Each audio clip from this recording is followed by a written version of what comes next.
या सह्याद्रीत जन्माला आलेल्या प्रत्येक आदिवासीला बंडाचा प्रचंड मोठा वारसा हा इतिहासाच्या पानापानावर लिहिलेला आहे. हा वारसा या भारतामध्ये राहणाऱ्या इतर कोणत्या जाती जमातींना आहे का नाही माहित नाही, पण हाच वारसा आदिवासींना एवढ्या मोठ्या प्रमाणात आहे की आज फक्त तो वारसा उघडून पाहण्याची गरज आहे, तो इतिहास उघडून पाहण्याची गरज आहे. या जगात झालेल्या प्रत्येक लढ्याला, मग तो लढा कोणताही असो, त्या प्रत्येक लढ्याला अथवा त्या घडणाऱ्या क्रांतिकारकाला घडवण्यासाठी तेव्हा त्यांचा इतिहास कारणीभूत असतो. हा इतिहासच त्या लढ्याला घडवत असतो, हा इतिहासच त्या क्रांतिकारकाला घडवत असतो. खरं तर आपला जो भारत देश आहे हा अनादी वर्ष अनेक परकीय सत्तांच्या नियंत्रणाखाली राहिला. मोगल असतील, पोर्तुगीज असतील, डच असतील, सर्वात जास्त आपण राहिलो ते इंग्रजांच्या आधिपत्याखाली. याच इंग्रजांच्या सत्तेला सर्वात आधी जर कोणी सुरुंग लावला असेल तर तो या सह्याद्रीत राहणाऱ्या महादेव कोळ्यांनी लावला. आणि इथं बसलेला महादेव कोळे हा त्या प्रत्येकाचा वारस आहे. या देशात इंग्रजांविरुद्ध सर्वाधिक लढाया जर कोणी लढल्या असतील अख्ख्या देशात तर त्या महादेव कोळ्यांनी लढल्या. या लढाईत आपल्या सोबत राहणारे कातकर, ठाकर हे दोन्ही बांधव सहभागी होते, परंतु सह्याद्रीमध्ये सर्वात जास्त लोकसंख्या ही महादेव कोळ्यांची आहे. त्यामुळे साहजिकच त्या लढ्याला महादेव कोळ्यांचं नाव मिळालं. आणि या इंग्रजांविरोधात सगळ्यात जास्त लढाया या आदिवासींनी लढल्या. ज्या काळामध्ये महादेव कोळे इंग्रजांविरुद्ध लढले तो काळ जर तुम्ही अभ्यासला तर आपल्या लक्षामध्ये येईल की या भारत देशामध्ये अनेक जाती आहेत, अनेक धर्म आहेत, अनेक जमाती आहेत, परंतु मला स्वाभिमान वाटतो सांगायला, ज्या काळात महादेव कोळ्यांनी इंग्रजावर तुम्ही परकीय आहात, इथून चालते व्हा असं ज्या वेळेला इथला महादेव कोळी सांगत होता त्यावेळेला या देशात जे म्हणतात आम्ही उच्च जातीचे आहोत त्यांना स्वातंत्र्य कशाबरोबर खातात हे सुद्धा माहित नव्हतं. या देशाला ते शिकवायचं काम महादेव कोळ्यांनी केलेलं आहे. मुळात स्वातंत्र्य म्हणजे काय याची जाणीवच या देशाला महादेव कोळ्यांनी करून दिली. यात महादेव कोळ्यांच्या या बंडाचा मुकुटमणी आहे तो म्हणजे आद्य क्रांतिकारक राघोजी भांगरे, की ज्यांच्या जयंतीनिमित्त आपण या ठिकाणी जमलेलो आहोत. सर्वप्रथम या भारताच्या स्वातंत्र्य लढ्याचा पाया घडवणाऱ्या रामजी भांगरे, क्रांतिकारक राघोजी भांगरे आणि त्या राघोजी भांगरेंचा बंडाचा वारसा ज्यांनी तसाच पुढे चालू ठेवून आदिवासींच्या बंडाचा इतिहास गिरवला त्या सर्व क्रांतिकारकांच्या चरणी मी सर्वप्रथम नतमस्तक होतो. नतमस्तक होत असताना हा आजचा जो सुंदर कार्यक्रम ज्यांनी इथं उभा केला त्या या वाडीच्या सर्व तरुण कार्यकर्त्यांना मला इथं आमंत्रित केलं त्याबद्दलही धन्यवाद देतो. खरं तर कार्यक्रम 2-3 तासाचा असतो, पण त्या 2-3 तासामागे अनेक कार्यकर्त्यांची 8-10 दिवसाची मेहनत असते. स्वतःच्या घरची कामं बाजूला ठेवून हे सगळेजण फक्त एका आदिवासी क्रांतिकारकाची जयंती आपण केली पाहिजे एवढ्याच हेतूने हे सगळे एकत्र येत असतात. आणि हे समाजाला जागृत करण्याचं एक साधन आहे. हे साधन साधल्याशिवाय लोकांची डोकी नांगरणार नाहीत, आदिवासी सुधारणार नाहीत आणि आदिवासींना आदिवासींचा इतिहास सुद्धा माहीत होणार नाही. म्हणून या कार्यक्रमाचं आयोजन करणाऱ्या सर्वांना आणि या कार्यक्रम ऐकण्यासाठी उपस्थित राहिलेल्या सर्व मान्यवरांचं, आदरणीय लांडे साहेब, त्याचबरोबर इथं जमलेले सर्वच जण आणि माझ्या आया बहिणींना माझा सन्मानाचा जय आदिवासी. आता आरतीला तर तोंडा उघडलीच नाही, पण जय आदिवासी तरी म्हणा, कारण आरती येतच नव्हती. आपल्याला एकच आरती माहिती, सुख करता दुःख करता बास. दुसऱ्या आरत्या आमच्या पाठच नाही, तपासच नाही. त्यामुळे नुसत्या टाळ्या आणल्या, काहींनी टाळ्या आणल्या नाही, तशीच उभी होती. ही आपली संस्कृती आहे. आपल्या राघोजी भांगरेंची जयंती आहे, त्यांची आरती आहे, ही आपल्याला कधी कळणार? आपलं फक्त याच्यावर तडा काय घालीन लोटांगण एकदम ठेक्यात. ते शिकवायच लागत नाही, ते जन्माला आलं ना ते आपोआप कळून जात आहे. पण आपली जी संस्कृती आहे, जे आपलं आहे, ते टिकवायचं काम आपलं आहे ना. आणि ते जर आपण अंगीकारलं नाही, आपण आपल्या पोरा लेकरांना राघोजीची आरती ऐकायला दिली नाही, तर ती आपल्या लेकरापर्यंत जाणारच नाही ना. महादेव कोळ्याच्या किंवा आदिवासीच्या घरात सोडून दुसऱ्या कोणत्या घरात राघोजीची आरती म्हणतील काय? म्हणतील? मुखियतकार तुम्ही सगळे इथली लोक बोलतीच नाही, नाही म्हणणार. मग ती म्हणली कोण्या पाय? हा, पण मग त्या 2-4 जणींनी मशेरी लावली होती, ती चुकले. लय बेकार काम आहे त्या. आपण या सगळ्यातून बाहेर पडायला पाहिजे, आपलं जे आहे ते स्वीकारायला पाहिजे, पण ते होत नाही. आजच्या जयंतीच्या निमित्ताने आपण सगळेजण इथं जमलेलो आहोत. ती जी आद्य क्रांतिकारक राघोजी भांगरेंची जयंती आहे. राघोजी भांगरेंनी आपल्यासाठी काय केलंय, त्या पराक्रमाची किंमत आपल्या 100 पिढ्या गेल्या तरी फिटणार नाही, एवढं मोठं काम त्यांनी आपल्यासाठी करून ठेवलेलं आहे. पण हे सगळं कळायला त्या काळची परिस्थिती आपल्याला माहित पाहिजे. त्या काळी जी परिस्थिती होती, त्या परिस्थितीमुळे, ज्या परिस्थितीत राघोजी भांगरे लढले, ज्या परिस्थितीमध्ये त्यांनी या 350 वर्ष राज्य करणाऱ्या इंग्रजांना परतावून लावलं, त्या काळची परिस्थिती आपल्याला माहित पाहिजे.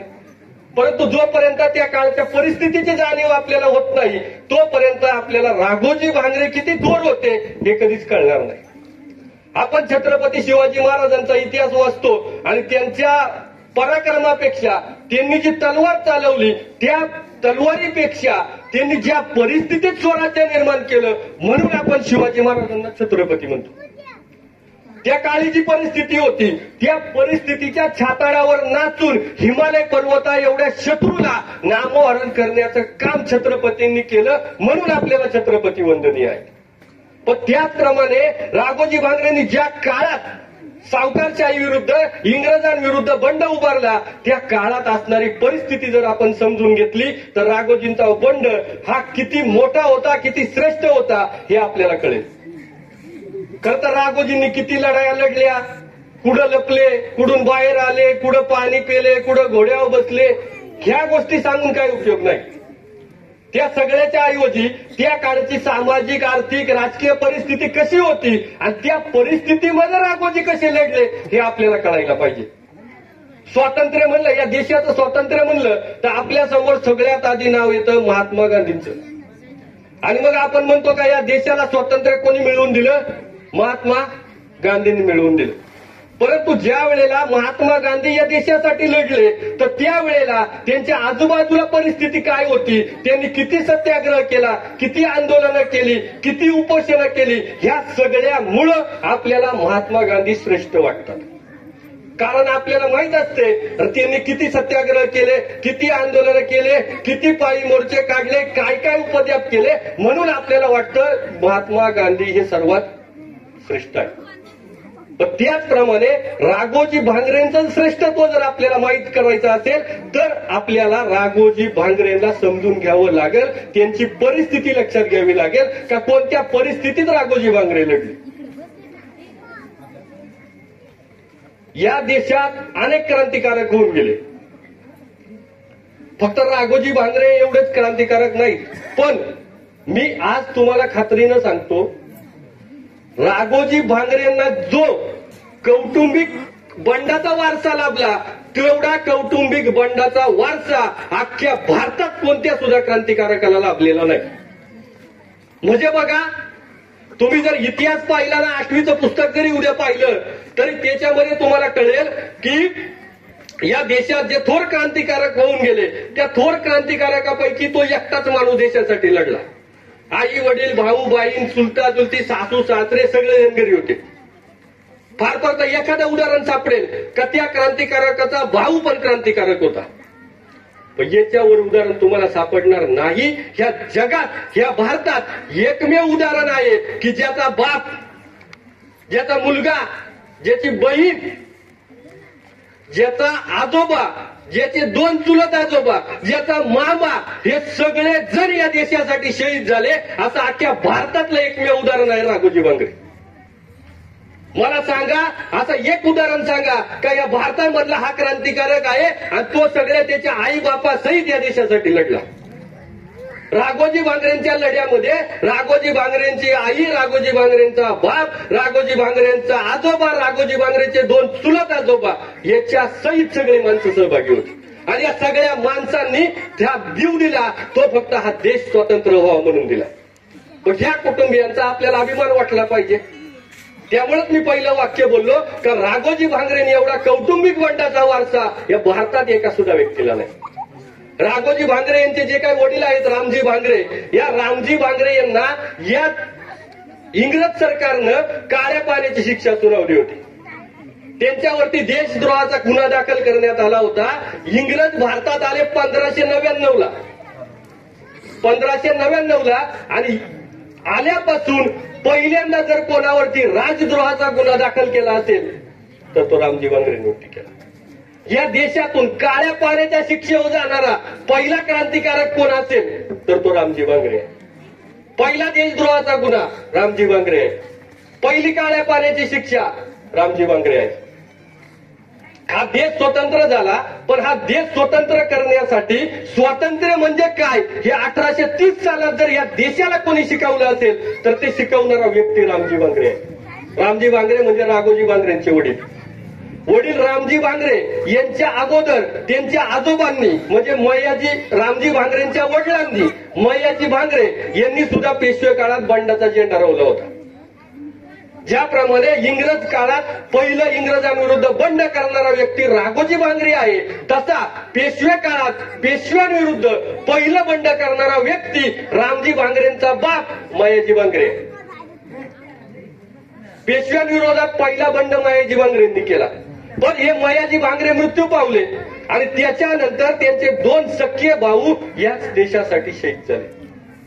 त्या दोन्ही भावांना या अकोले प्रांताचा राजूर प्रांताचे मनसबदार हिरोजी बांबळे यांनी वालोजीला तोफीच्या तोंडी दिला आणि गोविंदजींना फाशी देऊन टाकली. झाले 4 मान सांगितले. हे 3 भाऊ रामजी भांगरे आणि राघोजी भांगरे एवढी सगळी माणसं फक्त हा देश स्वतंत्र करण्यासाठी घेतली. मी एवढंही तुम्हाला सांगतो का रामजी भांगरे यांच्या बंडाचा इंग्रजांनी एवढा धसका घेतला की त्यानंतर महादेव कोळ्यांना थांबवण्यासाठी या भारतामध्ये एक कायदा अस्तित्वात आणला. भारतामध्ये एवढा धसका फक्त महादेव कोळ्यांचा घेतला त्यांनी. या देशात इंग्रजांनी फक्त एका जातीसाठी, एका धर्मासाठी, एका जमातीसाठी जर कायदा केला असेल तर अख्ख्या भारतामध्ये एक सुद्धा जमात नाही, एक सुद्धा जात नाही, एक सुद्धा धर्म नाही का त्याच्यासाठी इंग्रजांनी कायदा केला. या भारतामधली एकमेव जमात आहे महादेव कोळी. का त्या महादेव कोळी जर लढले तर आपण फार दिवस इथं राज्य करू शकत नाही. हे कळल्यामुळे इंग्रजांनी फक्त महादेव कोळ्यांना थांबवण्यासाठी 1827ला एक कायदा केला. त्याच कायद्यानं अनेक महादेव कोळी क्रांतिकारकांना शिक्षा झाली. रामजी भांगरे यांना जी शिक्षा झाली ती शिक्षा या 1827च्या कायद्यानं झाली. राघोजी भांगरे यांना जी फाशी दिली ती पण या 1827च्या कायद्यानं दिली.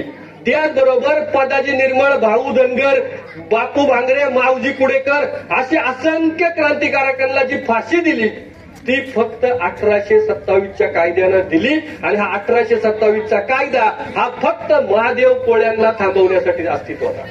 एवढी धास्ती रामजी भांगरेंची घेतली.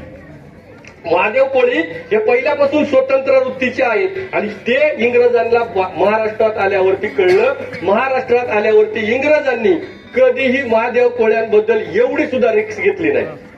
म्हणजे तुम्ही जर या भारतातल्या अनेक जाती जमातींचा अभ्यास केला तर तुमच्या लक्षात येईल इंग्रजांच्या सैन्यामध्ये अनेक जाती धर्माच्या व्यक्तींच्या पलटणी होत्या. पलटणी म्हणजे अनेक जाती जमातींचं सैन्य एकत्र करून ठेवलं होतं.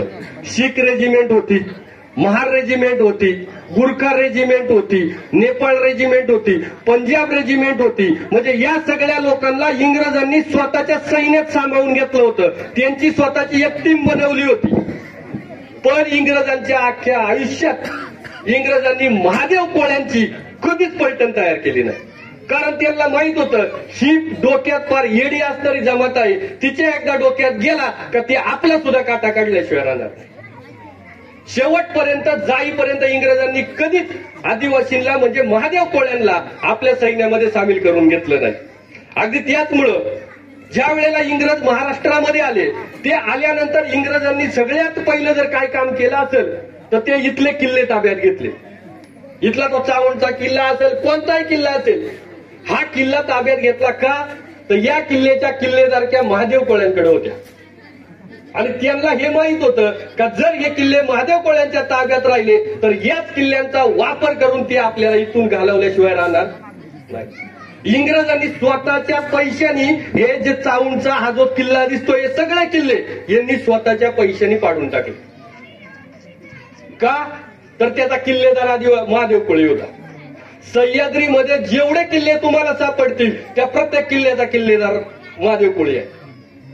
आणि तो तिथं राहू नये म्हणून यांनी स्वतःच्या पैशांनी ते किल्ले पाडून टाकले आणि मग किल्लेदारक्या काढून घेतल्या. या इंग्रजांनी महादेव कोळ्यांना जमादार केलं, म्हणजे एका पोलिसांचा प्रमुख केला, पण त्याला सैन्यात नाही घेतलं. कधी का नाही घेतलं तर महादेव कोळ्यांची जी लढण्याची वृत्ती आहे ती लढण्याची वृत्ती अख्ख्या देशाला परिचित होती. आणि म्हणून यांनी कधीही महादेव कोळ्यांची पलटण तयार केली नाही, त्यांना सैन्यातही घेतलं नाही. इंग्रजांची पाळेमुळं इथं रोवण्या अगोदरच त्यांच्या मुळावरती घाव घालणारा व्यक्ती म्हणजे राघोजी भांगरे आहे. या रामजी भांगरे यांनी 1798 ते 1830 या दरम्यान याच इंग्रजांविरुद्ध पहिला उठाव केला. पण देशाचा इतिहास रामजी भांगरेंना आद्य क्रांतिकारक म्हणत नाही. उलट ज्यांचा जन्मच 1845 ला झाला, त्या 1845 ला जन्माला आलेल्या आदरणीय वासुदेव बळवंत फडके यांना हा देश आद्य क्रांतिकारक म्हणतो. कधीचा जन्म आहे? 1845.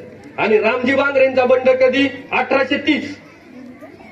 राघोजी भांगरेंचा बंड फाशी कधी दिली? 1848.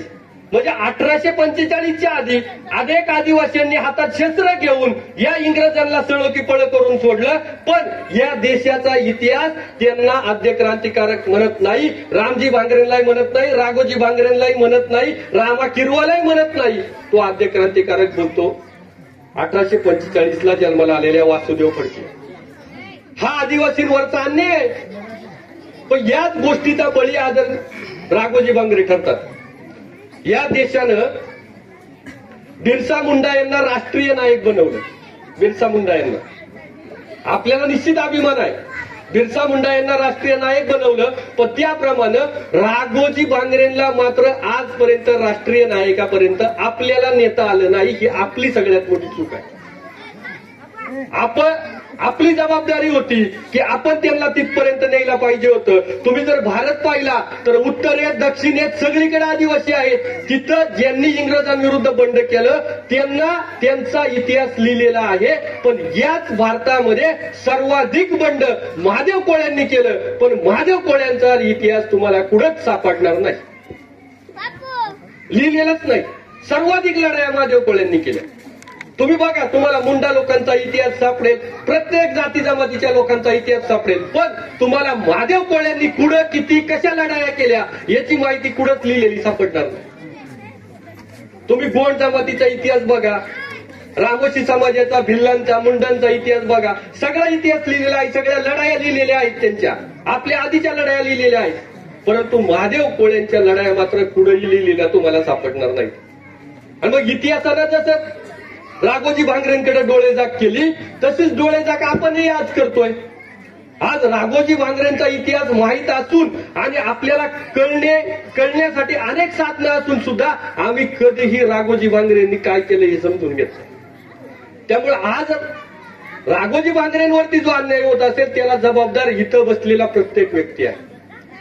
राघोजी भांगरे यांच्या बंडात त्यांची आई सामील होती, त्यांचा सख्खा भाऊ सामील होता, त्यांची वहिनी सामील होती, त्यांच्या घरात जेवढ्या आया बहिणी होत्या तेवढ्या सगळ्या सामील होत्या. त्यांच्या आया बहिणीला एवढ्या घाणेरड्या शिक्षा करण्यात आल्या ज्याची कल्पना सुद्धा तुम्ही करणार नाही. रामजी भांगरेंचा मृत्यू झाला आणि राघोजी भांगरे स्वतःच्या घरी राहायला गेले, म्हणजे देवगावला आपली आई, वहिनी, भाऊ यांच्या सहित एकदम शांततेने आयुष्य जगत होते. पण ऑक्टोबर 1843 ला कळवण तालुका जो नाशिक मधला आहे, या कळवण तालुक्यामध्ये आगळी आणि कल्याणला दरोडा पडला आणि त्या दरोड्याचा आळ हा राघोजी बांगरेंवरती घेण्यात आला. का तो दरोडा किंवा ती गोष्ट राघोजी बांगरेंनी केलेली आहे. आणि असं असताना याच राघोजी बांगरेंना इंग्रजांचा जो काही जमादार आहे अमृतराव हरिभट, नाव द्यायला ठेवा, हे पुढे परत उपयोगाला येईल. अमृतराव हरिभट यानं आणि आबाजी नाईक बांबळे या दोघांनी राघोजी बांगरेंना अटक केली आणि त्यांना त्या राजूरच्या तुरुंगात नेऊन टाकलं. इथंच ते थांबले नाहीत, तर राघोजी बांगरेंच्या घरामध्ये जेवढ्या आया बहिणी होत्या, जेवढे पुरुष होते, त्या सगळ्यांना घेतलं आणि राजूरच्या तुरुंगामध्ये टाकलं. जो गुन्हा राघोजी बांगरेंनी केलाच नव्हता त्याच्याबद्दलची शिक्षा फक्त त्यांना नाही, त्यांच्या घरात जेवढ्या महिला होत्या, जेवढे पुरुष होते, सगळ्यांना घेऊन गेले, तुरुंगामध्ये टाकलं. आणि तुरुंगामध्ये टाकल्यानंतर आज आपल्याकडं राघोजी बांगरेंनी इंग्रजांना त्यावेळेला तुरुंगातून लिहिलेलं एक पत्र उपलब्ध आहे आणि त्या पत्रामधून आपल्याला कळतं का त्यावेळेला राघोजी बांगरेंनी जो काही गुन्हा केलाच नव्हता दरोड्याचा, तो गुन्हा मान्य करा म्हणून त्या काळामध्ये राघोजी बांगरेंच्या घरात असणारे जे पुरुष आहेत त्या पुरुषांच्या लघवीच्या ठिकाणी तुंबड्या लावल्या. तुंबड्या म्हणजे म्हशीला, जनावराला जी गोचिड राहते, जी रक्त ओढून घेते, ती त्यांच्या लघवी करण्याच्या जागेवरती लावली. राघोजी बांगरेंच्या आईला, बहिणीला, सगळ्यांना उचलून नेलं आणि प्रत्येक स्त्रीच्या लाज वाटते आपल्याला सांगायला का छातीला तुंबड्या लावल्या. सांगा या जगात कोणी अशी शिक्षा भोगली रे? कोण आहे असा व्यक्ती का ज्यानं या देशासाठी ही शिक्षा भोगली? एक सुद्धा नाही. पण तरी आम्हाला राघोजी बांगरेंबद्दल अभिमान वाटत नाही, कारण राघोजी बांगरेंनी काय केलंय हेच आम्हाला माहित नाही. याच खोट्या गुन्ह्यामध्ये फक्त राघोजी बांगरेंना त्रास झाला असं नाही, राघोजी बांगरेंचे जे मित्र होते, रानू मुंडे, धर्मा मुंडे, भाऊ धनगर, या सगळ्यांना अटक झाली. त्यांचं घरदार जप्त केलं, त्यांची भांडी फेकून दिली, त्यांच्या दावणीची जनावरं घेऊन गेले, आखी घरं पाडून टाकली, त्यांना तुरुंगामध्ये टाकलं. का? जो गुन्हा केलाच नाही त्याच्याबद्दल एवढी शिक्षा भोगली असेल, तर जो केलाय त्याच्याबद्दल काय झालं असेल याचा विचार कधीतरी आम्ही करायला पाहिजे. या राजूरच्या कोठडीमधून सुटण्यासाठी राघोजी बांगरेंच्या आईनं जेवणाच्या टोपल्यामध्ये राघोजीला सुरा नेऊन दिला होता. म्हणजे मी याच्यासाठी सांगतोय, राघोजीचा आजोबा याच बंडात सामील आहे, 2 चुलते सामील आहे, बाप सामील आहे, आई सामील आहे, बहीण सामील आहे, भाऊ सामील आहे, वहिनी सामील आहे. राघोजी बांगरेंना बंडात बाहेर पडल्यानंतर जी लोक भाकरी देतील त्यांना राघोजीची आई पैसे नेऊन द्यायची. ज्या वेळेला राघोजी बांगरे रानावनात राहत होते त्यावेळेला याच गावांमधल्या अनेक आया बहिणींनी त्यांना अन्न नेऊन दिले. असं कोणतं कुटुंब आहे का ज्याच्या घरातील एवढी सगळी माणसं या देशासाठी शहीद झालेत? एक सुद्धा नाही. एकच उदाहरण आहे फक्त राघोजी बांगरे. त्याचा स्वाभिमान आम्हाला वाटत नाही, याचा अर्थ आम्ही जिवंत आहोत का जिवंतपणे मेलोय याचा विचार करायला पाहिजे. राघोजी बांगरे त्या तुरुंगातून पळाले जिथं त्यांना राजूरच्या तुरुंगामध्ये टाकण्यात आलं होतं, आणि पळून गेल्यानंतर पहिल्यांदा राघोजी बांगरे पाडोशीला राहायला गेले. अकोल्यामध्ये पाडोशीला जिथं राहिले तिथंच त्यांना अनेक जीवाभावाचे मित्र मिळाले, ज्याची नावं तुमच्या कानावर असतील. देवजी आव्हाड, कृष्णा साबळे, नाम्या महार, अंतोजी लोटेकर, ही सगळी मंडळी त्या पहिल्या भेटीत त्यांना मिळाले. राघोजींनी लढा दिला तो फक्त त्यांना जे जीवाभावाचे मित्र मिळाले त्यांच्या जीवावर. ज्या दिवशी इंग्रजांनी राघोजींचे सगळे मित्र पकडले त्याच्यानंतर राघोजी पकडले, कारण राघोजींसोबत लढायला त्यांनी कोणाला ठेवलं नाही. त्यामुळे राघोजींचा लढा जेवढा मोठा आहे तो जेवढा त्यांच्या कार्यामुळे मोठा आहे त्याच्याही पेक्षा जास्त मोठा त्यांच्या मित्रांनी केलेल्या कामामुळे आहे. कारण आपला हेतू साफ असेल तर आपल्या कामात अनेक जीवाभावांच्या मित्रांची आपल्याला मदत मिळते. अन्यथा एखाद्याला म्हणलेला खेकडाला चल तर ते बायकोला विचारते मी जाऊ का, पण ते आपल्या बरोबर खेकडाला येत. आणि इथं तर राघोजी बरोबर जाणारा मरणारच होता ना, तो कंचा जगणार होता. पण हे माहीत असून या सह्याद्रीतले अनेक लोक राघोजींच्या बंडामध्ये सहभागी झाले. राघोजी सापडत नाही, जमले सापडून राघोजींना, पण राघोजी सापडत नाही हे कळाल्यावर ह्याच इंग्रजांनी राघोजीला सापडायचा प्लॅन कॅन्सल केला आणि आधी त्याच्याबरोबर फिरणारे जे त्याचे सवंगडी होते त्या सगळ्यांना पकडायला सुरुवात केली. या 1847 पर्यंत ध्यानात घ्या, राघोजींना फाशी झाली 1848ला. 1847 पर्यंत राघोजी बांगरेंच्या 223 पेक्षा जास्त मित्रांना अटक केली होती. 223 पेक्षा जास्त लोकांना अटक केली इंग्रजांनी. आणि त्या लोकांना काहींना पकडून फाशी दिली, काहींना जन्मठेप केली.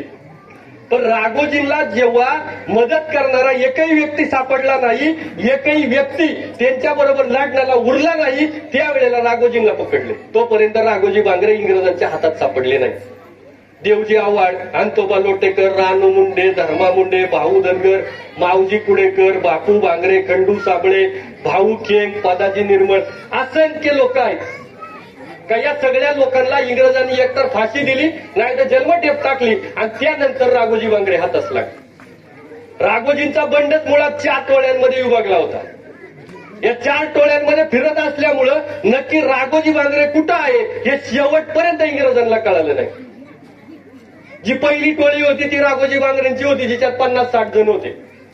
आणि राघोजी बांगरेंसोबत खंडू साबळे, धर्मा मुंडे, रानू मुंडे, भाऊ धनगर ही 4 माणसं शेवटपर्यंत होती. शेवटपर्यंत यांनी राघोजी बांगरेंना कधीच एकटं सोडलं नाही. दुसरी टोळी होती ती देवजी आव्हाडांची होती, 10-12 माणसं होती तिच्यामध्ये. तिसरी टोळी होती ती बापू बांगरेंची होती, जिच्यामध्ये 25-30 लोक होती. आणि चौथी टोळी होती ती पदाजी निर्मळांची होती, 10-12 माणसं. राघोजी नंतर सगळ्यात मोस्ट वॉन्टेड माणूस म्हणजे पदाजी निर्मळ.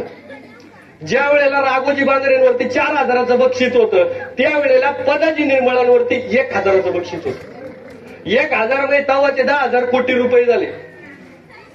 पदाजी निर्मळवरती का तर मगाशी मी तुम्हाला एकाचं नाव सांगितलं होतं. पदाजी निर्मळांनी अशा माणसाला ठार केला का ज्या माणसामुळे राघोजी बांगरे जन्माला आला होता. ज्या माणसानं राघोजींवरती खोटा आळ घेऊन तुरुंगामध्ये टाकलं, ज्यांनी राघोजी बांगरेंच्या आया बहिणींना प्रचंड खराब घाणेरडा त्रास दिला, त्याच व्यक्तीला या राघोजी बांगरेंनी ठार केलं. त्याचं नाव मगाशी मी सांगितलं होतं, अमृतराव हरिभट. आणि या अमृतराव हरिभटला जेव्हा ठार केला तेव्हा इंग्रजांची झोप उडाली, कारण अमृतराव हरिभट हा काही बारीक माणूस नव्हता. 1818 मध्ये इथली पेशवाई गेली आणि इंग्रज आले. त्यावेळेला याच पेशवाईमधून हा अमृतराव हरिभट इंग्रजांमध्ये आला आणि त्याला इंग्रजांनी डायरेक्ट जमादार केला होता. रामजी बांगरेंचं बंड संपवण्यात सगळ्यात मोठा हात अमृतराव हरिभट. राघोजी बांगरेंचं बंड थांबवण्यात सगळ्यात मोठा हात अमृतराव हरिभट. जेवढे क्रांतिकारकांची मी आता नावं सांगितली, काशीबा खाडे, रामा किरवा, या सगळ्यांचं बंड थांबवण्यात सगळ्यात मोठा हात हा भट. आणि त्या भटालाच बरोबर यांनी ठोकला होता. आणि तेव्हापासून इंग्रजांना राघोजी बांगरेंची किंमत कळाली आणि त्यानंतर राघोजी बांगरे हात धुवून या सगळ्या इंग्रज या राघोजी बांगरेंच्या मागे हात धुवून लागले. या राघोजी बांगरेंचं सैन्य मागाशी मी म्हणलं का 4 टोळ्यांमध्ये विभागलं गेलं होतं. त्या 4 टोळ्या 4 ठिकाणी दरोडे टाकत, 4 ठिकाणी काम करीत असल्यामुळं, धाडी टाकत असल्यामुळं इंग्रजांना कधीच कळत नव्हतं राघोजी बांगरे कुठे. कारण त्यांना जर कळालं कोकणात दाढ पडली, ते कोकणात गेले का मावळमध्ये दाढ पडायची, मावळकडे वरती आले का खेडमध्ये दाढ पडायची, खेडला जात नाही तर इगतपुरीला दाढ पडायची. आणि त्यामुळं हा राघोजी बांगरे नक्की फिरतो कसा, वाऱ्याच्या वेगाने इथून खाली कोकणात एका रात्रीतून पोचतो कसा, याची खबर शेवटपर्यंत इंग्रजांना लागली नाही. शेवटपर्यंत लागली. कारण काय तर इंग्रजांना कळतच नव्हतं राघोजी बांगरे नेमका कुठे आहे, नेमकी तो कुठे दिसतो, कुठे राहतो हेही माहीत नव्हतं. आणि म्हणून राघोजी बांगरेंनी एवढ्या मोठ्या भूभागावर ज्या लढाया केल्या, अख्ख्या भारतात अशा एका सुद्धा व्यक्तीची नोंद सापडत नाही, राजाची सुद्धा नोंद सापडत नाही का एकाच वेळेला एवढ्या मोठ्या भूभागावरती एखाद्या व्यक्तीनं एका वेळेला लढाया खेळलेल्या आहेत. त्या लढाया खेळणाऱ्या भारतातला एकमेव माणूस राघोजी बांगरे. आजपर्यंत इंग्रजांच्या इतिहासामध्ये अख्ख्या जगात, मी भारतात म्हणत नाही, अख्ख्या जगामध्ये इंग्रजांनी एका व्यक्तीला पकडायला जेवढं सैन्य लावले तेवढं सैन्य अख्ख्या जगामध्ये एकाही व्यक्तीला लावलं नाही. या इंग्रजांनी राघोजी बांगरेला पकडायला त्यावेळेला 5,000 रुपये बक्षीस ठेवलं होतं. तेव्हाचे 5,000 म्हणजे 50,000 कोटी झाले. कारण त्यावेळेला जर एखाद्या सावकारावर धाड टाकली ना तर त्याच्यात 20, 25, 30 रुपयाच्या वर पैसे मिळत नव्हते. आणि त्या 20, 25, 30 रुपये मिळत नव्हते तेव्हा राघोजी भांगरेंवरती बक्षीस किती? 5,000. ह्या जगात एक सुद्धा उदाहरण नाही का ज्याच्यावरती ज्याला पकडायला इंग्रजांनी 5,000 रुपये बक्षीस ठेवले. एकमेव माणूस आहे राघोजी भांगरे. 5,000 रुपये बक्षीस ठेवले. एवढंच नाही, एक इंग्रज अधिकारी म्हणतो राघोजी भांगरेंवरती 20,000चं बक्षीस लावलं पाहिजे. 20,000. एवढी दहशत राघोजी भांगरेंची या सह्याद्रीमध्ये होती. त्या काळी या इंग्रजांची सत्ता मिळवण्यासाठी फार कष्टाची लढाई चालू होती. म्हणजे नुकतंच त्यांनी पेशव्यांना हरवलं होतं आणि त्याच वेळेला राघोजी भांगरेंनी यांना फार फेस आणला होता. राघोजी भांगरेंचा जो कालखंड आहे ना त्यावेळेला या इंग्रजांची पाकिस्तानचं जे सिंध प्रांत म्हणायची त्याला ते मिळवायला लढाई चालू आहे. याच टायमाला नेपाळ जिंकायला लढाई चालू आहे. याच टायमाला पंजाब जिंकायचा इंग्रजांना. आणि हे सगळं करीत असताना मध्येच एका व्यक्तीने यांच्या पार फेस आणला, राघोजी भांगरे. या सगळ्या ठिकाणच्या लढायांवरती पाठवलेलं सैन्य इंग्रजांना माघारी बोलून फक्त एका व्यक्तीला सापडायला लागलं, राघोजी भांगरे. एवढी दहशत राघोजी भांगरेंची त्यावेळेला या पूर्ण सह्याद्रीमध्ये होती. राघोजींच्या जशा 4 तुकड्या होत्या ना सेम त्याचप्रमाणे इंग्रजांनी राघोजींना पकडायला 4 तुकड्या तयार केल्या होत्या. त्या 4 तुकड्यांमधला एक अधिकारी होता कॅप्टन पोस्टन्स. ह्या कॅप्टन पोस्टनच्या ताब्यामध्ये 15वी उत्तर रेजिमेंट म्हणजे काय, मिलिटरीची जी फोर्स असते का, आपण म्हणतो दौंडला एसआरपी आहे, पुण्यामध्ये एसआरपी आहे, जी फक्त नक्षलवाद्यांना पकडण्यासाठी येते किंवा सैन्याला देशाच्या सीमेवरती रक्षण करते. ते ही खाकी कपडे घालून असते, पोलीस ते नाहीत. अशी अख्खी एक रेजिमेंट याच्या ताब्यात होती. 4 युरोपियन अधिकारी होते याच्याकडे आणि 4 स्थानिक अधिकारी म्हणजे इथले स्थानिक राहणारे आणि शिपाई होते 228 एका तुकडीला. दुसरी तुकडी होती कॅप्टन रेकेन्सची. या रेकेनच्या तुकडीमध्ये 5 युरोपीय, 4 भारतीय अधिकारी आणि 221 शिपाई होते. तिसरी होती कॅप्टन हॉकिन्सची. याच्याकडे 48वी नेटिव्ह बटालियन होती. बटालियन म्हणजे एक व्यक्ती नाही, अख्खी पोलीस फोर्स.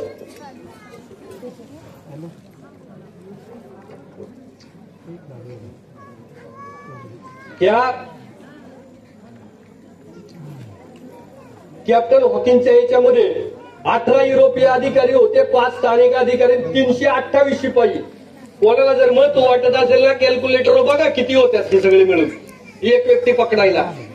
आणि 4थी जी रेजिमेंट होती ना मेजर स्कॉटची, तिच्या 23वी रेजिमेंट होती. 8 युरोपीय अधिकारी, 14 भारतीय अधिकारी, 706 शिपाई. सगळे मिळून किती होतात माहिती का? 18 युरोपियन अधिकारी, 27 भारतीय अधिकारी आणि 1,500 सैनिक.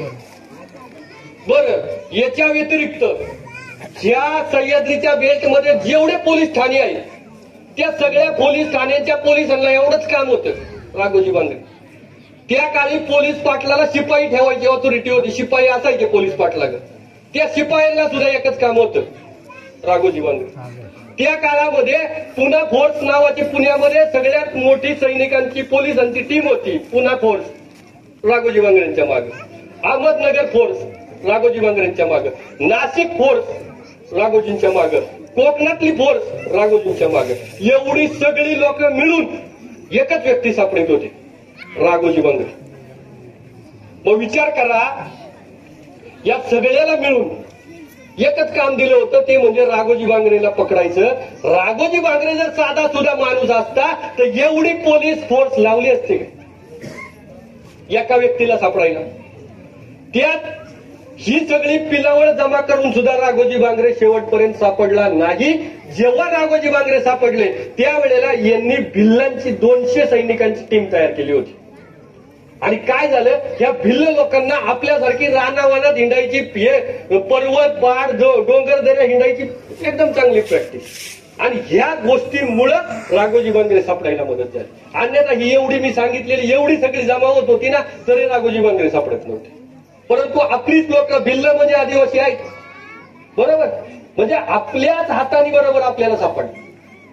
ही भिल्ल टीम जर आली नसती ना राघोजी भांगरे पुढची 10 ना 20 वर्ष सापडले नसते. कारण राघोजी भांगरे पुढे काम करतात हे शेवटपर्यंत इंग्रजांना कळालं नाही. घाटावर राघोजी राहतोय का घाटाच्या खाली राहतो या इंग्रजांनी सगळ्या घाटातून खाली उतरणाऱ्या रस्त्यावरती चौक्या लावल्या या पोलिसांना घेऊन, सगळ्या रस्त्यावरती. जिथून तुम्ही घाटातून खाली उतरता त्या प्रत्येक ठिकाणी चौकी बसवली. राघोजींच्या मागे वेश बदलून, जे गुप्तहेर आपण म्हणतो, सेपरेट गुप्तहेर खातं तयार केलं राघोजी भांगरेंसाठी. आणि राघोजी भांगरेंच्या मागे वेश बदलून त्यांची माहिती काढणारे गुप्तहेर पाठवून दिले. हे गुप्तहेर पाठवून म्हणजे या राघोजी भांगरेंच्या मागे एवढी पोलीस फोर्स लावली, पण तरी राघोजी भांगरे सापडत नव्हता. का? तर राघोजी भांगरेंना इथल्या स्थानिक लोकांचा प्रचंड सहभाग होता. प्रत्येक आया बहिणीला वाटत होतं राघोजी भांगरे हा माझा भाऊ आहे. मी मागाशी म्हणलं या फोपझंडीच्या रानामध्ये राघोजी भांगरे राहिले होते. त्यावेळेला सखू पिचड नावाच्या एका महिलेने राघोजी भांगरेंना जेवण घेऊन गेली होती. तिला माहित होतं जेवण घेऊन गेले, कळालं का मी खाल्लाच आहे ना, तरी ती तिथून जेवण घेऊन जात होते राघोजी भांगरे. राघोजींच्या उठावाला जो लोकाश्रय मिळाला तो या भारतामध्ये एकाही क्रांतिकारकाला मिळाला नाही, एकाही राजाला सुद्धा मिळाला नाही. कारण राघोजीचा उठाव हा मुळात आपण इथं बसलेल्या सामान्य जनता जी वैतागली होती त्या वैतागलेल्या जनतेला न्याय मिळवून देण्यासाठी होता. या जनतेला प्रचंड पिडलं होतं, त्या पिडलेल्या सावकारांविरोधात हा लढा होता. राघोजीनं शस्त्र घेतलं त्यावेळेला अख्खी जनता राघोजी बरोबर होती. फक्त दोनच माणसं नव्हती, सावकार आणि पितृ झालेले पाटील. अन्यथा सगळा समाज राघोजी भांगरेंबरोबर उभा राहिला. 1818ला खरं तर पेशवाई गेली आणि इंग्रज त्या ठिकाणी आले. हा इंग्रज आल्यानंतर पेशव्यांचे अनेक नियम त्यांनी बदलले, त्याचाच फटका सामान्य लोकांना बसला.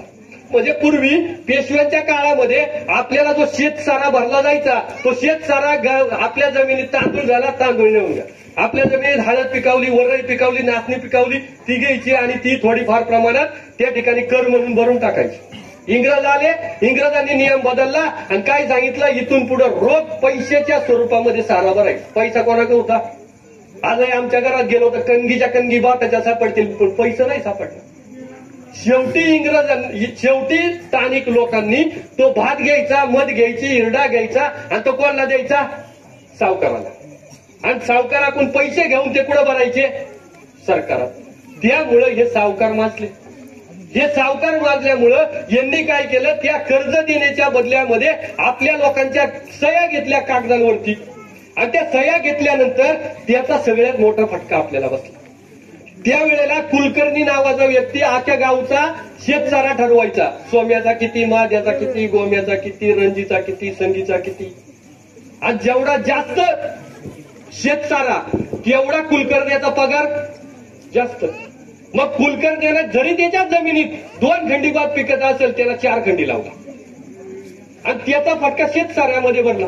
आणि तो शेतसारा आपल्याला रोख स्वरूपात भरायचा होता. तो रोख स्वरूपात भरण्यासाठी पैसाच नव्हता. मग तो पैसा कोणाकडून घ्यायचा? आपण सावकाराकडून. आणि तोच घेतलेला कर्जाचा पैसा हा त्या घेणाऱ्याची 4 पिढ्या गेल्या तरी फिटत नव्हता आणि त्याचाच फटका बसला. बरं, त्याच्या विरोधात कोर्टातही जाता येत नव्हतं. त्यावेळेला इंग्रजांना काय मराठी येत होती? इंग्रज बोलायचे कोर्टात इंग्रजीतून. आम्हाला इथं मराठीचा तपास नाही, त्यामुळे आम्हाला कोर्टात जाऊन केसही मागता येत नव्हती. बरं, जरी कोर्टात गेलो तरी आधीच हे सावकार लिहून घ्यायचे, कर्जाच्या बदल्यात ही सगळी जमीन तुला देऊन टाकली. तेच कागदानी मार खाला, कारण आम्हाला वाचताच येत नव्हतं. मग पेशवाईच्या काळामध्ये जे जमादार होते त्या जमादाराला कर्ज कमी करायचा अधिकार होता, तोही काढून टाकला. आणि हे सगळं केल्यामुळं सावकार निवांत मजेत मस्त झालं. अनेक आदिवासींच्या, मी मागाशीच म्हणलं, किल्लेदारक्या यांनी काढून घेतल्या, किल्ले नष्ट केले, अनेक लोकांना नोकरीतून कमी केलं. त्यामुळं हा प्रत्येक व्यक्ती राघोजीच्या बंडामध्ये सहभागी झाला. स्त्रिया तर अत्याचाराला एवढ्या वैतागलेल्या होत्या की त्या गावच्या पाटलाला वाटेल ज्या बाईनं आपल्याकडून कर्ज घेतलंय तिला उचलायची ना आपल्या घरामध्ये आणायची. या सगळ्याला वैतागल्यामुळं सर्वाधिक महिला राघोजी भांगरेंच्या बंडात सहभागी झाल्या. इथला शेतकरी सहभागी झाला, इथला सैनिक सहभागी झाला, इथला जो नोकर होता इंग्रजांचा तो सहभागी झाला, इथला प्रत्येक जण, किल्लेदारक्या गेल्या होत्या, किल्लेदार सहभागी झाला, जमादाराची नोकरी गेली होती, जमादार सहभागी झाला. एकूण एक व्यक्ती हा त्या राघोजी भांगरेंच्या बंडामध्ये सहभागी झाला. आणि तो सहभागी झाल्यामुळं राघोजीला संपवणं ही काही सोपी गोष्ट राहिली नाही. आणि त्यानंतर जो व्यक्ती राघोजी भांगरेंच्या विरोधात जाईल, इंग्रजांना खबर देईल, तर राघोजी भांगरेंचा शिरस्ता ठरलेला होता. ज्याची माहिती कळेल त्या गावात जायचा आणि त्याला निबार ठोकायचा. तुम्ही आजही राघोजी भांगरेंचा इतिहास वाचला, इथं आंबेगावमध्ये वचपा आहे, वचपा, जुना वचपा. त्या जुन्या वचप्यामध्ये एक पाटील होता, महादेव कोळी. पण त्या पाटील इंग्रजांना बातम्या द्यायचा राघोजी भांगरेचे मित्र कोण आहेत ती, एक दिवस रात्रीतून जाऊन ठोकला. अशा अनेक लोकांचे नाक कापून टाकलं, कान कापून टाकलं. का तर ह्या समाजाच्या कामात ते अडचण आणत होते. पण हे जरी ऐकलं तरी राघोजी भांगरेंचा स्वभाव अत्यंत दयाळू होता. म्हणजे महादेव कोळी ही जमातच अशी आहे, ती तोंडावून किती जरी आपल्याला टार्गेट वाटत असली तरी त्या प्रत्येक व्यक्तीच्या मनामध्ये एक मृदू स्वभाव आहे, भोळा स्वभाव आहे. राघोजी भांगरेला जी अटक झाली ना, ती अटक झाल्यानंतर जी फाशी झाली तर ती फक्त 5 व्यक्तींमुळे झाली. अख्ख्या सह्याद्रीमध्ये फक्त 5च व्यक्ती होत्या ज्यांनी राघोजी भांगरेंना पाहिलं होतं. अन्यथा जेव्हा त्यांना कोर्टामध्ये हजर केलं ना, जर या 5 व्यक्ती तेव्हाच राघोजी भांगरेंनी कापून टाकल्या असत्या तर राघोजी भांगरेंना ओळखणारच कोणी नव्हता. पण राघोजी भांगरेंच्या स्वभावामुळं या 5 लोकांना ना राघोजी भांगरेंनी सोडून दिलं होतं. मग त्याच्याबरोबरच्या 4 लोकांना ठोकला, पण हा आदिवासी आहे, आपला बांधव आहे म्हणून राघोजी भांगरेंनी त्याला सोडून दिला. आणि ज्यांना सोडून दिलं अशा 5 व्यक्तींनी काय केलं माहितीये, राघोजी भांगरेंच्या विरोधामध्ये कोर्टात साक्ष दिली. हाच राघोजी भांगरे. कारण या 5च जणांना माहित होतं का राघोजी भांगरे कोण आहे. मग एकदा खेड तालुक्यामध्ये औंढे नावाचं गाव आहे, या औंढे नावाच्या गावावरती राघोजी भांगरेंनी धाड टाकली. तिथं 2 सावकार होते, एकाचं नाव होतं रायचंद आणि एकाचं नाव वाघा. एकाकून 100 घेतले, एकाकून 75. पण त्या रायचंद जो आहे त्या रायचंदच्या घरामध्ये कापड होतं, कापड आपण कपडे शिवतो ना, ते कापड होतं. मग यांना काय वाटलं, आता याच्याकडून आपण कापड घेऊन याला सोडून देऊ. ते कापड घेत असताना राघोजी भांगरेंना वय विचारलं. त्यावेळेला राघोजी भांगरेंचे मित्र सांगतात की राघोजी भांगरेंचं वय हे त्यावेळेला 25 वर्ष आणि बापू भांगरेचं वय 40 वर्ष आहे. ह्या माध्यमातून अजून एक गोष्ट सांगतो, आपण जे फोटो ठेवले त्या फोटोंवरती राघोजी भांगरेंचं वय किंवा जन्मतारीख आपण 1805 टाकतो, ती चुकीची आहे.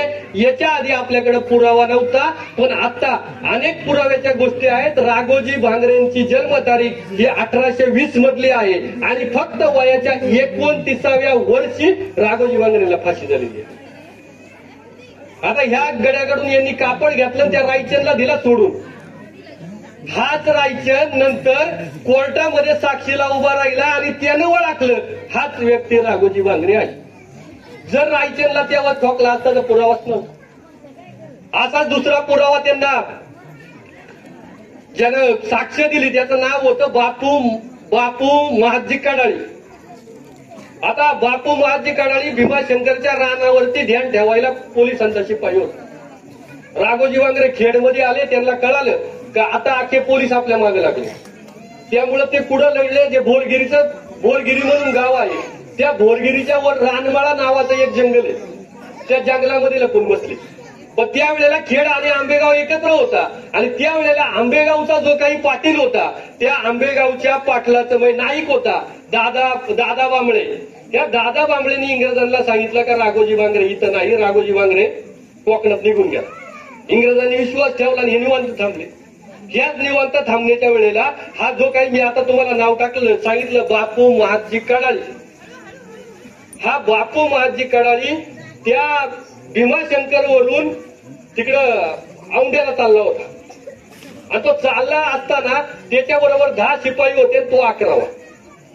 ह्या 11 जणांची गाठ त्या रानवळ्याच्या जंगलात राघोजी भांगरेंबरोबर पडली. यांना शस्त्र खाली ठेवा सांगितली पण यांनी काही शस्त्र ठेवली नाही. पण राघोजी भांगरेंबरोबर तेव्हा 60-70 जण होती. धडाधड गोळ्या चालल्या आणि त्या 11 जणांपैकी 8 जण मेले. राहिले 2 शिपाई आणि तो एक कडाळी, बापू माझी कडाळी. ह्या तिघांना उचलला आणि राघोजी भांगरेंपुढे आणला. राघोजी भांगरेंपुढे आणल्यानंतर त्यांनी सांगितलं तुमच्या इंग्रज सरकारला जाऊन सांगा माझ्या विरोधात लढण्यासाठी माझ्या जात बांधवांना पाठवू नका, इंग्रजांना पाठवा. आणि त्यांची मुंडकी गोळा करून मी रानमळ्याच्या जंगलाला बांधली. त्यांना हेही सांगितलं तुम्हाला मी सोडतो, पण तुम्ही इथून पुढे इंग्रजांची नोकरी करायची नाही. यांनी माफी मागितली राघोजींची आणि राघोजींना सांगितलं इथून पुढे आम्ही इंग्रजांची नोकरी करणार नाही. म्हणून राघोजी बांगरेंनी ह्या 3 जणांना सोडून दिला. हेच 3 जण कोर्टात उभे राहिले आणि कोर्टात सांगितलं हाच राघोजी बांगरे.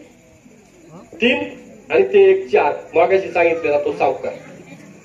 हा जो बापू माझी कडाळी मी सांगितला, ज्या वेळेला पंढरपूरला राघोजी बांगरेंना पकडलं त्यावेळेला अरे पकडल्याला राघोजी बांगरेच आहे का हे सुद्धा ओळखणारा हा बापू माझी कडाळी. म्हणजे तेव्हा जर या बापू माझी कडाळीला ठोकला असता ओळखणारच कोणी नव्हता. ही झाली 4. 5वी व्यक्ती आहे स्त्री रखमी नावजी गायकवाड. आता ही रखमी नावजी गायकवाड जी आहे ती अनेक वर्ष राघोजी बांगरेंसोबत राहिलेली व्यक्ती. कारण ही जी काही रखमी नावजी आहे ती त्या याच्यामध्ये असणारे जे काही त्याचे शिपाई आहेत मला नाव आठवेना त्यांची बायको, ह्या व्यक्तीनं सुद्धा त्या कोर्टामध्ये साक्ष दिली का हेच राघोजी बांगरे. 5 व्यक्ती सांगितल्या. या 5 व्यक्ती जर नसत्या तर राघोजी बांगरेंवरचा गुन्हाच सिद्ध होत नव्हता. ठीक आहे, इंग्रजांनी त्यांना 100% फाशी दिली असती, काही अडचण नाही. परंतु त्यांना पाहणारा मात्र कोणीच नव्हता आणि ती कोणीच नसल्यामुळं या 5 जणांनी राघोजी बांगरेंना ओळखला आणि ती ओळखल्यामुळं राघोजींची ओळख पटली आणि त्या ठिकाणी जीवदान दिलं. मी मागायला सांगितलं ज्या वेळेला पंढरपूरला राघोजींना पकडलं त्याच वेळेला हे राघोजी बांगरे आहे याला पकडा हे सांगणारा व्यक्ती तो बापू माझी कडाळी होता. ह्या सगळ्या 5 लोकांमुळे राघोजी बांगरेला ओळखता आलं. पण एवढ्या असंख्य अडचणी असून सुद्धा या राघोजी बांगरेंनी इंग्रजांना जेरीस आणलं होतं. राघोजींच्या उठावाची परिस्थिती जर समजून घ्यायची असेल तर त्या काळाची परिस्थितीशी विचार करावा लागेल. त्या काळात परिस्थिती काय होती. अरे राघोजी बांगरेंनी बंड केला त्यावेळेला या भारतामध्ये आगगाडी झाली नव्हती. या भारतामध्ये रस्ता नव्हता, गाड्या नव्हता, 4 चाकी वाहनं सुद्धा नव्हती. ती नसताना सुद्धा राघोजी बांगरेंनी एवढा लढा दिला. त्या काळामध्ये पत्र सुद्धा नव्हतं, टपाल नव्हतं, तार नव्हतं, काहीच नव्हतं. तरी राघोजी बांगरेंचा निरोप आज सांगितलेला निरोप उद्या कोकणात पोहोचत होता.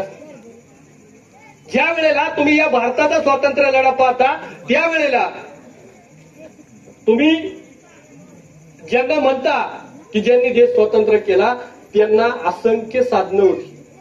म्हणजे महात्मा गांधींचा लढा पाहिला ना तर महात्मा गांधींना रात्री स्वप्नात काय पडले ते सकाळी ते आकाशवाणीवर सांगायचे, पेपरमध्ये बातम्या यायच्या आणि लोकांना कळायचं का महात्मा गांधींनी आता आंदोलन पुकारले चला.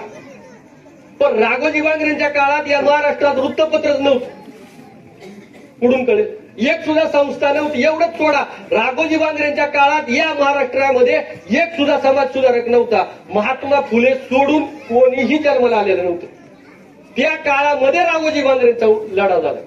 म्हणजे हा लढा किती मोठा असेल त्यावेळेला एकही गोष्ट हातामध्ये नसताना एवढ्या गोष्टी राघोजी बांगरेंनी जमवून आणल्या. ह्या गोष्टी जमवणे म्हणजे काही सोपी गोष्ट नव्हती.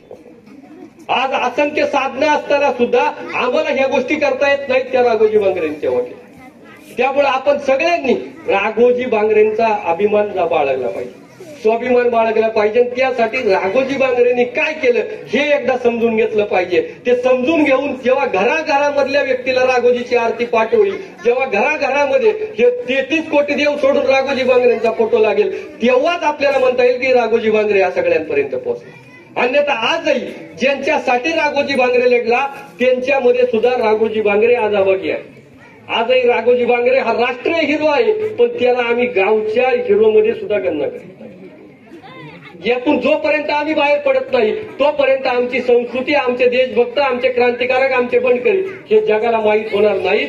म्हणून इथं बसलेल्या सगळ्यांना विनंती करतो का राघोजी बांगरे यांना जर कधी आपल्याला देशाला दाखवायचं असेल तर त्याची सुरुवात आधी आपल्यापासून करायला पाहिजे. एवढं बोलून या ठिकाणी थांबतो. सर्वांना सन्मानाचा जय आदिवासी.